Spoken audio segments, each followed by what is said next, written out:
पहला नाम Sachin Tendulkar. Who is Sachin Tendulkar? Sachin Tendulkar means cricket का भगवान। दूसरा नाम मुकेश अंबानी, अनिल अंबानी, अदानी। बहुत से लोग बोलते हैं ना कि झूठ बोल रहे मौलाना, अदानी को सब कुछ नहीं दिया गया। हमने भी ये आपका लखनऊ का एयरपोर्ट चले जाइए, लखनऊ के एयरपोर्ट में जब हम फ्लाइट में जा रहे थे इंटर करने के लिए, तो मेरी आदत है 150, 200, 300 रुपए एक्स्ट्रा लगता है विंडो सीट लेने के लिए। मैं अपना टिकट खुद बुक करता हूँ, ट्रेन का हो, फ्लाइट का हो, किसी का हो, मेरी आदत है। हम खुद ही से बुक करते हैं उसको अपने पास, अपने मोबाइल से। तो हम उसी वक्त में फ्लाइट में कुछ खाने के लिए बुक कर लेते, टिकट जब बनाते और जब बोर्डिंग पास वगैरह सब करते, तो हम विंडो साइड प्रीफर करते हैं। तो विंडो साइड की सीट हमने प्रीफर की। तो विंडो साइड की सीट पे जैसे बैठे तो खिड़की से हमको वो पूरा ऊपर में लिखा हुआ देखा, अदानी एयरपोर्ट। हमने उसका फोटो ली। अब फोटो हम लेते कैसे, मेरे मोबाइल का कैमरा ही खराब है, नहीं तो हम फोटो ले लेते। अदानी एयरपोर्ट। हमने कहा वाह, न्यूज में बोलते हैं कि कुछ नहीं बांटा, कुछ नहीं बेचा, ये देखो लिखा हुआ मोटे अक्षरों एयरपोर्ट के अंदर की तरफ से, ताकि एक आम जनता ना देख पाए, अदानी एयरपोर्ट है। तो अदानी का नाम, अंबानी साहब का नाम, टाटा साहब का नाम, स्टील फैक्ट्री वालों का नाम, कोयले के खदान वालों का नाम, सारे बड़े बड़े उद्योगपति का नाम। तो वो कह रहा था कि मेरा तो नाम हो ही नहीं सकता, इसलिए कि मैं अदना सा छोटा सा आदमी, कैसे मेरा नाम होगा। इन द एंड जब उसका नाम का अनाउंसमेंट हुआ कि राजू श्रीवास्तव इज फ्रॉम उत्तर प्रदेश इन बनारस, तो वो ऐसा लगा उस वक्त में उसको कि उसको यकीन ही नहीं हो रहा था कि मैं ही राजू श्रीवास्तव हूं वो वाला। क्यों? मैं एक अदना सा इंसान और भारत के प्राइम मिनिस्टर शक्तिशाली टेकू जी जुमलेबाज आदमी हमारा नाम ले रहा है, उनको यकीन ही नहीं आ रहा था इस बात पर। तो बड़े किसी तरह यकीन किया, लेकिन फिर भी तशफ़ी नहीं हुई। कुछ दिन बाद जब मंत्रालय से उनके पास जब चिट्ठी पहुंची, लेटर पहुंची, you have selected as a brand ambassador उनको बनाया, ब्रांड बन गया, एम्बेसडर बन गए। किस लिए? स्वच्छ भारत अभियान के लिए आपको ब्रांड बनाया गया है। तो वो खुशी से फूले नहीं समा रहा था, खुशी से उसको वही नहीं हो रही थी।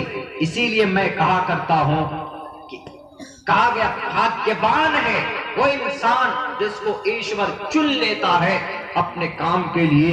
जैसे वो आदमी सिर्फ एक महदूद लेवल पर एक छोटे से विषय के लिए, काम के लिए चुना, तो वो लड्डू उसके मन में फूटने लगे। लेकिन जिसको ईश्वर चुन लेता है अपने काम के लिए, तो उसके बारे में इस मंत्र में कहा गया, हिंदू भाइयों एतराज करने से पहले पढ़ना इस मंत्र को। एतराज करने से पहले अहमेव सौयमिदं वदामि जुष्टं दवाभिरुत्मानो शबियं कामैतत्मुर्णं कुर्णमितं ब्रह्माणं तमुर्शिदं सुमिधाम। कि मनुष्य देव गुण जिसका मनन करते हैं वह संदेश मेरे जरिए उन तक पहुंचाया जाता है और ईशवाणी की जाती है, और बड़े ही भाग्यशाली होते हैं, भाग्यवान होते हैं। इसी भाग्यवान से भगवान बना है। इसी भाग्यवान को शॉर्टकट में भगवान बोल दिया जाता है। भाग्यवान होते हैं वो लोग जिसको ईश्वर अपने पैगाम पहुंचाने के लिए लोगों तक उनको चुनता है। हमारे नबी को अल्लाह तबारक व तआला ने आखिरी पैगंबर और रसूल बनाया, और अल्लाह के नबी ने अपनी तरफ से कोई बात नहीं कही है। अयोध्या में बसने वाले फसादी तंजीम के लीडरों गुजरात में बैठकर अपनी गंदी राजनीति चमकाने वालों, वमा यंतिकु अनिल हवा इन हुवा इल्ला वह्युन यूहा, अल्लाह के नबी अलैहिस्सलाम अपनी तरफ से आज तक कोई बात उन्होंने नहीं कही, बल्कि अल्लाह तबारक व तआला की तरफ से वही की जाती। ये कुरान नहीं कह रहा है पढ़ो और देखो, गौर करो अपने उस श्लोक को जो तुम्हारे मठों में रखे हुए, जो हमारे इन फसादी तंजीमों के घरों में रखे हुए जिनके पूर्वज ने उनको शास्त्र माना, उनको आदि ग्रंथ माना। आदि ग्रंथ, आदि मीन्स पुराना, ग्रंथ माना, आदि ग्रंथ माना। उनके ग्रंथों के अंदर मौजूद अहमेव सोयमिदं बदामि जुष्टम दवा भृत मानव शबियम कामैतत् मुकुर्णम कुर्णमितम ब्रह्मांडम तमुर्शिदम सुमिधा। 3 मर्तबा पढ़वाया इस मंत्र को। कौन? अभी 2 रोज पहले, कल को छोड़कर उससे पहले परसों की तारीख में, कहां पर?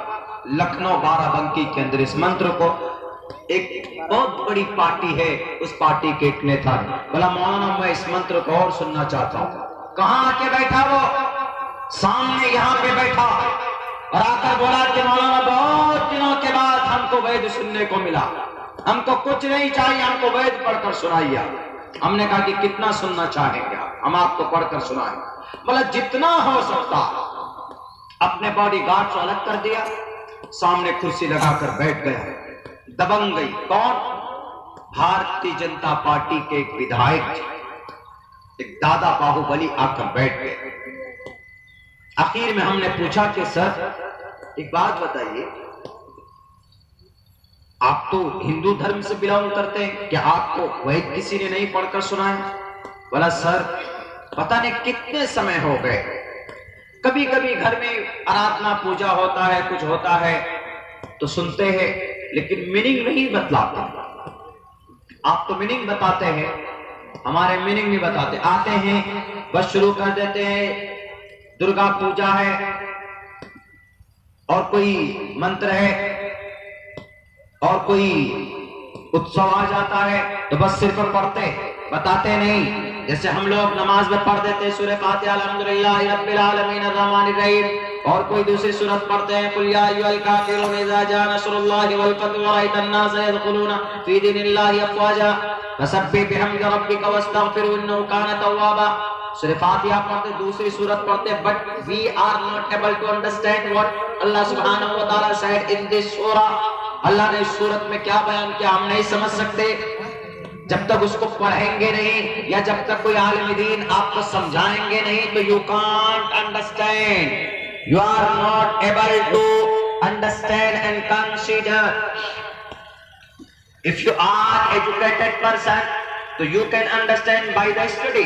आप मुताले के जरिए से समझ सकते हैं, लेकिन आप अगर नहीं जानते, पढ़ना नहीं जानते, तो आपको किसी के हेल्प की जरूरत पड़ेगी। इसलिए उन्होंने कहा कि सर नवरात्रि होती है, पूजा आराधना होता है, सारे मंत्र पढ़े जाते हैं, वसुदेव सुतम देवम कंस चाणूरमर्दनम, ये मंत्र हमने सदियों गुजर गए।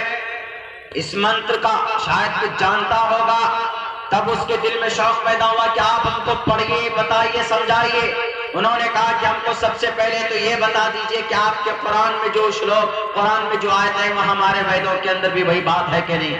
हमने कहा कि हमारे कुरान में बहुत सारी बातें वो है जो आपके वेदों के अंदर पाई जाती। वो बोला कि ये जलसा मुसलमान का है, मैं एक हिंदू हूं और मैं एक विधायक हूं इस वक्त का। बताइए मैं इस जलसे में क्यों आया हूं?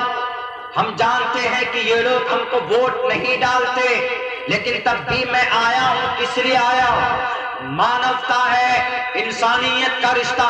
बता दीजिए इंसानियत का रिश्ता आपके कुरान में कहां है, आपके अहादीस में कहां है और हमारे ग्रंथ में कहां? मैं इसको जानना चाहता हूं। मैंने 3 मंत्र और श्लोक पढ़कर उनको समझाए और हमने उनको बताया। हमने कहा कि कौन सी ग्रंथ है आपके घर में जो डेली पढ़ा जाता है? बोला हमारी माताएं और हमारे अब्बा पढ़ते हैं, हमारे माता पिता पढ़ते हैं श्रीमद् भगवत गीता। हमने कहा कि उठाइए, श्रीमद् भगवत गीता का बहुत मशहूर मंत्र है, हमने पढ़कर आपके गुरुजी को भी बताया था और आपको भी बताते। पढ़िए, साफ साफ लिखा हुआ है, अहिंसा सत्यम करोध हस्तयागा शांति रपैशनम दया भूलेश बलो लूप तब भीरी चापला। बोला मतलब क्या? हमने कहा कि गुस्सा मत करो, झूठ मत बोलो, गुस्से को कंट्रोल में करो, किसी के ऊपर थूको मत, किसी के ऊपर कीचड़ मत उछालो। हमने कहा कि ये पढ़िए, हमने कहा कि और पढ़िए और आगे जाइए, सर आपको मिलेगा। भशुंड काक का तर्जमा करते हुए वेद व्यास जी ने कही ये बात, यहाँ ना पक्ष बातें कुछ राखो, वैद पुराण संत मत भाको। वैद को, पुराण को, कुरान को, धर्मशास्त्र के ऊपर मैं बहस नहीं करूंगा। मैं ये कहूंगा कि इंसान का बेड़ा पार होगा, अंतिम जगत गुरु की पैरवी करने पर उनका बेड़ा पार होगा। यहाँ ना पक्ष बातें कुछ राखो, वैद पुराण संत मत भाको। तब लग जो सुंदरम चाहे कोई, बिना मोहम्मद पार न कोई। वो आखिर में क्या बोला? मुशायरा भी था वहां, नातिया हमदिया मनकबती मुशायरा भी था। उधर शौक होते लोगों को, लेकिन एक मुकद्दर को रखते तो मुझे तकरीर करने के लिए उन्हें रखा। वो बैठकर 1 घंटे तक तकरीर में तकरीबन 30 श्लोक ईश्वर के बारे, 30 श्लोक और मंत्र सिर्फ वेदों से होना चाहिए, हमने उनको सुनाया। इंदहन आखिर में ये हमारे हथेली को चूम करके गया, यहाँ पे बोसा दे करके गया। सच्चो बैठा बड़ा के मौलाना, ये मौलाना को कहां से उठा के लाए, कहां से उठा के लाए? इनको हमारे ईश्वर का वरदान है, हमारे ईश्वर की तरफ से वरदान है। जिस अंदाज में इन्होंने हमको सुनाया, हमारे हिंदू भाई पंडित भाई पढ़ते लेकिन वो समझाते या समझते नहीं। वह पढ़ेंगे, शुरू कर देंगे, भजन शुरू कर देंगे, मंत्रा शुरू कर देंगे, उसका मीनिंग चाहे उसको मालूम हो ना, उसका मैसेज क्या जा रहा है वो मालूम हो ना। हमारे नबी पाक अलैहिस्सलातु वस्सलाम ने इन तमाम चीजों को खत्म करके आपने लोगों को समझाया और बताया। अल्लाह के तरफ से वही की गई 40 साल की उम्र में, लेकिन 40 साल से पहले कुफ्फार मक्का के बीच में, अबू जहल के बीच में, अबू लहब के बीच में आप अलैहिस्सलातु वस्सलाम ने अपनी जिंदगी गुजारी और आपने नबी होने का दावा 40 साल की उम्र में किया। लेकिन उससे पहले ये मेरा हुजूर का बचपना मैं शॉर्ट टाइम पे बोलने की कोशिश करूंगा, क्योंकि अभी एक किताब आई मोहम्मद की तरफ से, एक हमारे कस्साब के झूठे क्लेम की तरफ से, उसमें मोहम्मद का 2 मर्तबा नाम है। कानूनी एतबार से उस किताब का क्या मकाम है, उस मलऊन और उस कज़्ज़ाब का, मेरे पास वो किताब पहुंच चुकी। इस वक्त मैं उसका मुताला कर रहा हूं। जब पूरी किताब मैं पढ़ चुकूंगा तो उस किताब में कहां कहां पर क्या कमी है वो मैं बताऊंगा। उसमें उन्होंने एतराज किया मोहम्मद रसूलुल्लाह के मेराज जाने पर एतराज किया कि एक इंसान मेराज कैसे जा सकता है, मेराज का सफर कैसे कर सकता है, फलक झपकते ही वो मिनटों सेकंडों में कैसे जा सकता। उस मलून को, उस नालायक को पता ही नहीं है कि अल्लाह तबारक व तआला, अल्लाह सुब्हानहू व तआला do everything in the world because Allah made this world. Allah created the all creatures of the world. अल्लाह ने दुनिया को पैदा किया। अल्लाह तबारक व तआला सर्वशक्तिमान है। अल्लाह तबारक व तआला कादिर मुतलक है। और अल्लाह कैसे लेकर के गए, ये अल्लाह तबारक व तआला कादिर है, कुदरत रख सकता। 1 सेकंड क्या, 1 सेकंड का 100 हिस्सा कीजिए, उस सभी हिस्से में भी अल्लाह पूरी दुनिया का सैर कराने पर कादिर है। अल्लाह कुछ भी कर सकता, वो अल्लाह है, वो मालिक व मुख्तार है, वो पूरी दुनिया का, पूरी कायनात का रखवाला है। सुब्हानल्लज़ी अस्रा बिअब्दिही लैलन मिनल मस्जिदिल हराम इलल मस्जिदिल अक़सा, मस्जिद हराम से लेकर मस्जिद अक़सा तक, मस्जिद अक़सा से लेकर सिदरतुल मुंतहा तक का अगर सफर करवाया है तो तुम्हारे किसी मंत्री के जरिए नहीं, या तुम्हारे किसी पावरफुल इंसान के जरिए नहीं, बल्कि अल्लाह तबारक व तआला ने उनको सफर करवाया। मेराज के सफर पर एतराज, मेराज के सफर पर एतराज। बताइए कि नबी को कैसे 7वां आसमान मेराज तक और मस्जिद बैतुल हराम से लेकर बैतुल मक़दिस तक, यानी मक्कतुल मुकर्रमा से लेकर फलस्तीन तक कैसे सेकंडों के अंदर तक वो सफर कर दिया। मैं तो कहता हूं कि पूछो अपने उन गुरुओं से जिनके मठों में बैठकर तुम दर्स लेते हो, तुम्हारे दिमाग में भूसा भरा जाता है। उनकी किताब में ये बात कही गई, अश्ववाशुक मारूहा, तेज रफ्तार बिजलियों से भी कहीं ज्यादा रफ्तार उनकी सवारी की होगी। अश्वमाशुक मारूहा, देवदत्तम जगतपति असीना सजूदमन, उस सरायस परवाही जो उनकी सवारी ऊंटनी की होगी, उनकी सवारी खच्चर की होगी, उनकी सवारी बुर्राक की भी होगी। अश्वमा शुकमारूहा, पूछो ना अपने अपने उन लाला खुदाओं से जिनके हाथ पर तुमने ईमान लाया, जिनके हथेली पर तुमने उनको वसीयत की है, मैं मर जाऊंगा तो मेरी लाश को तुम अग्नि देना।